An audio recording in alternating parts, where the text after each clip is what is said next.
Ahoj lidi, dneska tady máme opět další balíček Journey Together. Já vím, toho Journey Together tady u nás na kanále bylo hodně, ale jelikož je to ten nejnovější anglický set, co teď máme, tak to je za mě opravdu pecka. My si to samozřejmě jdeme otevřít. No, jak už jsem samozřejmě říkal, v tomto setu jsou velmi pěkné karty, jako například Enzorua, anebo jak bychom předtím vytáhli toho zlatého Iono Bellybolta. Ale my samozřejmě chaseujeme tu Lily's Clefairy tady v tomto setu, takže se jdeme podívat, jestli tady dneska máme. Takže Dark Energie, Wailmer, Tadbulb, Cramorant, Floragato, Virizion, Hobbs Choice Band, Articuno, Metapod, Lycanroc a Lily's Ribombee.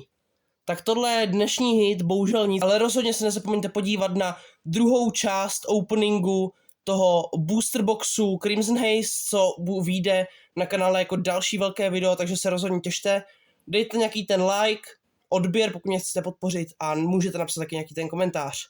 To bude pro dnešek vše a ahojda.